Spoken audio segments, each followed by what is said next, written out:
plaisir de rencontrer Madame Mireille Fonbrun. C'est la fille des fondateurs de ce musée, et Monsieur et Madame Fonbrun, qui, Madame, ont légué au pays, franchement, un patrimoine. Bonsoir et merci pour ça, Madame. Je vous remercie vraiment de cette appréciation parce que vraiment nous sommes conscients de la valeur de ce patrimoine et pour ce qu'il est et pour son potentiel. Comme endroit éducatif et pour les Haïtiens, nous recevons ici énormément de jeunes, de petits écoliers, mais aussi pour les étrangers qui viennent, qui ont soif de connaître ce pays qui est une énigme. Comment fait-il pour se tenir debout toujours? Et alors Et dans ce musée, on a toutes les époques, toutes les pages d'histoire de ce pays sont écrites dans ce musée, Madame. Vous avez l'époque évidemment de la découverte du pays, de l'île, par Christophe Colomb, 1492, jusqu'à l'indépendance. Maintenant, ce qui m'intrigue, je dois vous avouer, vous avez, votre père et les parents ont trouvé ces pièces, mon Dieu, d'histoire. Où et comment ça s'est passé? Une petite histoire du musée. Une petite histoire vraiment qui est amusante. Enfin, alors mon père était architecte.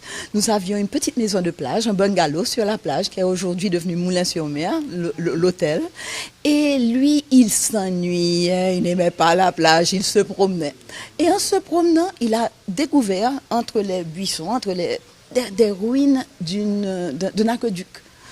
Aussitôt, il s'est mis à faire des recherches et il a découvert que ça avait appartenu à M. Augier, Guillaume Augier, qui avait construit cette habitation sucrière en 1760. Et bon, alors, aussitôt, il en est tombé amoureux, surtout qu'il était un collectionneur, il est un passionné d'histoire d'Haïti, et il avait déjà une grande collection d'objets. Donc c'était l'occasion pour lui d'en faire un recueil de ces objets pour expliquer l'histoire. Il en a fait aussi sa résidence. Donc c'était une habitation en longueur, c'était l'usine de fabrication de sucre, mais dans un domaine énorme qui était l'habitation Augier à l'époque. Intéressant, très intéressant et passionnant. On a même l'impression, permettons de dire ça, que là, il n'y a pas des fantômes qui circulent parfois la nuit. Alors ça c'est encore. Sérieusement. On poursuit l'histoire parce que à l'époque, l'habitation était. Le terrain était divisé, il avait été hérité, il avait de divers héritiers, dont la cheftaine, c'était une mambo, Myrène la mambo, que j'ai connue d'ailleurs. Une grand monde adorable qui dit, ingénieur, si vous avez besoin d'acheter terrain, nous pas un problème, nous vendons terrain. Mais c'est pour demander loi et permission. Donc, il y a une cérémonie à laquelle a assisté mon père et puis voilà, les lois ont donné leur accord. Et puis c'est comme ça que il a dû signer une cinquantaine d'actes d'achat. Et puis en 1978, les travaux ont commencé. Les travaux de restauration. Alors je dois dire qu'il n'avait pas eu l'intention d'en refaire une habitation. Donc, elle n'a pas été reprise à la pierre, à la lettre. Son idée était, il avait très clairement en tête que ceci devait devenir un musée, un lieu de visite. Il n'en voulait pas pour lui, il voulait que ça devienne public, que les gens puissent venir visiter. Donc, c'est ainsi qu'il a dédié la moitié de l'habitation pour faire cet espace. Donc, vous verrez que l'architecture, les pierres, voyez ici, ça, ce sont les pierres originales. Tu vois, mais il a trouvé des ruines. Donc, il n'y avait plus de toiture. Donc, ils ont repris les pierres qui étaient tombées et ils les ont reconstruites en gardant les fondations. Donc, ce qui est original sont certains des murs et aussi les fondations de l'habitation. Je peux vous demander, habitation qui gros seul pour mon cap parce que sont gros terrain mais longueur, il y a hôtel là, il y a musée, il y a plage, il y a piscine et tout ça, c'est qui ça gros seul? Bon, alors pas qu'on exactement grosseur les jeudi, nous avons un pile terrain, mais il faut dire qu'à l'époque de M. Augier, ça allait vers l'Arcahaie et vers Saint-Marc. Et puis c'était énorme. C'était des hectares et des hectares de plantations de canne. Donc c'était une... Là, c'est une plantation canne. Parce que là, nous avons moulin, j'allais dire, derrière. C'est ça qui fait nourrir le moulin sur mer, finalement. C'est ça. Et puis, m'oublie dit tout que aqueduc, là, il est original. Aqueduc, là, c'est tel quel. Il joignit tel quel. Alors, il a renforcé le canal en haut. Et ça qui est intéressant, c'est qu'à l'époque que le refait, il était fait de l'Ovini et de Montrouge, il était refait canal colonial là, pour faire de l'eau à venir, pour virer roue. Donc, il était fait le marché, mais il était un esprit, et c'est pour ça que M. Fonboin très apprécié de la zone de Montrouge. Il était un esprit très généreux, très de convivialité. Donc, il était gagné un jour pour le musée, un jour pour telle zone, donc il était réparti de l'eau. Ouais, donc canal. C'est bien distribué par tout le monde qui est là. C'est ça. Alors, après, de l'eau vient diminuer dans la rivière là, route faite, canal crasé, donc on n'a plus le système qu'il avait lui-même repris. Donc ce que nous avons fait, c'est que nous avons un système fermé d'eau où un moteur remonte l'eau sur l'aqueduc. Et donc c'est un circuit fermé. C'est ça. C'est un circuit fermé. Une question qu'on y a là qui peut-être souhaite avoir une réponse parce que l'intrigue est pile. C'est sûr, comme collectionneur, comme un monde qui aime l'art, l'histoire, M. Fonboin joint toutes pièces historiques ça. Mais il y a une qui n'a mis dans salle là qui plus gros pièce qui dans salle là vraiment à questionner côté joindre bateau enfin mais ça c'est l'époque, ça c'est bois fouillard, ça c'est l'époque bon qui a dit enfin les Indiens qui les premiers habitants de l'île. Son réplique, oui. Et l'inspiré, c'est un bois fouillé d'inspiration indienne. Alors, il était un pied bois, un pied, bien quoi, c'était un polo, comment on dit, lame véritable.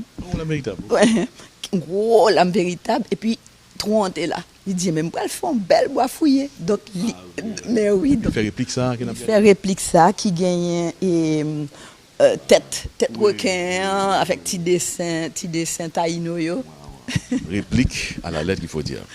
Maintenant, on parle à mon cap garder parce que là, les téléspectateurs qui regardent à travers le monde et sur les réseaux câblés à New York, ce sont des gens, on les voit, les diaspora, qui pas trop souvent entrent dans le pays, qui viennent visiter un musée, par exemple. Par exemple, quand on est là, m'a dit, yo, même cap garder là, les viennent Haïti, pas venir famille seulement, viennent faire business dans le pays, visiter le pays, viennent découvrir l'histoire nous. Et là, dans le musée Moulin-sur-Mer, là, mon Dieu, il y a une histoire pour nous. Qui sont qu'à dire, qui sont qu'à inviter mon Dieu, qui sceptique tout et qui peut comprendre l'importance de ça. Bon, qu'a dit que n'a pas un monde qui visite le musée qui pas content, le reparti et c'est ça qui plus grosse satisfaction nous. Et nous avons 3 guides qui sont extrêmement bien formés, ils nous chitent ensemble, nous étudions l'histoire ensemble, nous prenons Odette Fonboin, nous prenons et tout livre d'histoire, nous et puis nous exigeons que vous mettez à jour. OK? Donc et surtout ce sont des jeunes passionnés d'Haïti. Ce sont des jeunes de la zone. Moi, insister à ce que c'est mon zone qui travaille pour y approprier de l'histoire. Donc, ils sont fiers de travail. Là où il y a parlé de l'histoire d'Haïti, ils sont contents et ils transmettent fierté ça. Donc, et que ce soit des étrangers qui viennent là pour la première fois, ou bien que ce soit des Haïtiens nés en Haïti qui sont partis et qui reviennent goûter leur pays, oh, ils sont contents, ils sont fiers. Donc, vraiment, nous recevons les bras ouverts, soyez les bienvenus, je vous dis vraiment. Et puis, coller ensemble avec nous, c'est pour nous refaire ce pays. C'est un pays qui est trop important, qui est trop grand dans la vie. Côté me passé, moi, je fais toute vie dehors, je suis petit monde pendant la dictature du Valier, nous vivre dehors. Mais, côté me passé, me dit haïtien, expliquez-nous Haïti. Ou bien yo fun, ou bien yo triste. Je me dis, mais gen bel côté tout. Et puis, l'histoire. Tu sais, cette histoire que nous devons récupérer parce que c'est ce qui nous rend différents.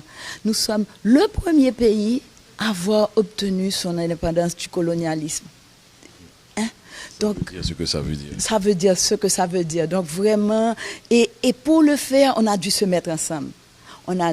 Et tous les Haïtiens ont dû se mettre ensemble. Nous pouvons travailler ensemble, que ce soit diaspora, moi-même, moi, je suis en diaspora, qui tourne dans le pays pour m'aider, pour me camber flambeau, papa, lui-même, m'aider avec mes frères et sœurs, tout le pays, nous sommes, et parfois, on dit, bon, on décourage, on dit, mes amis, tellement de problèmes dans le pays, on va comme ça tourner l'autre bord. Mais je dis, mais non, parce que c'est ce qui, non. Ce qui donne envie de vivre finalement. Ça donne de la dignité. La dignité surtout. Ça donne envie de vivre et puis on va aller de l'avant. On va déjà de l'avant. Le fait que vous soyez ici, déjà pour nous, on vous reçoit et nous sommes très reconnaissants de votre attention. Merci. Je vous assure qu'au nom de nos amis de la diaspora, des téléspectateurs, et pourquoi pas de tous les médias de la diaspora, je me permets, je vous dis encore une fois, madame, merci à vous, à la famille Fonbrun, à votre père, votre mère, et tous ceux-là qui se mettent ensemble pour garder, préserver quand même ce patrimoine historique que nous avons là. Je me sens franchement, c'est vraiment extraordinaire, je n'ai pas les mots, mais vous n'avez pas répondu à une question. Est-ce que il y a deux fois, ou par contre, on sait le petit fantôme qui a viranda, on sait le petit esprit ancêtre qui a viranda, sérieusement, pour faire une plaisanterie. Bon, parce que tellement là, tellement représenté, c'est comme si c'est dans le temps qu'on va vivre là. Mais c'est peut-être parce que Myrène t'a demandé loi et permission. Ah, donc il te bat nous pas ça. Et nous dit à Ivo pour ça. Merci beaucoup, madame. Ça a été un plaisir. Je vous remercie infiniment. Merci encore une fois. Je suis sûr que les téléspectateurs internautes de Téléimages ont plaisir à regarder les images de ce musée, le musée de Moulins-sur-Mer. La bienvenue, rentrez en Haïti toutes les fois que vous voudrez. Et puis venez visiter nos belles plages, belles montagnes. Me fait sortir l'autre bois. J'ai ma maison en dehors et puis je rentre ici. Je dis, mon Dieu, je comprends. Comment vous voulez me parler en Haïti? Regardez Mounio, le sourire des gens là. Mon Dieu, c'est un peuple noble. Nous avons une grande noblesse. Et ce n'est pas donné à n'importe qui. Son peuple qui est noble. Dieu te met dans la misère, il y a une noblesse, il y a une élégance innée. Avec un beau sourire en plus sur le visage. Un beau sourire. Merci encore une fois. Abondant de Dieu, salut. Venez visiter Haïti, venez visiter les musées de Moulins-sur-Mer. Merci. Merci à vous. Merci.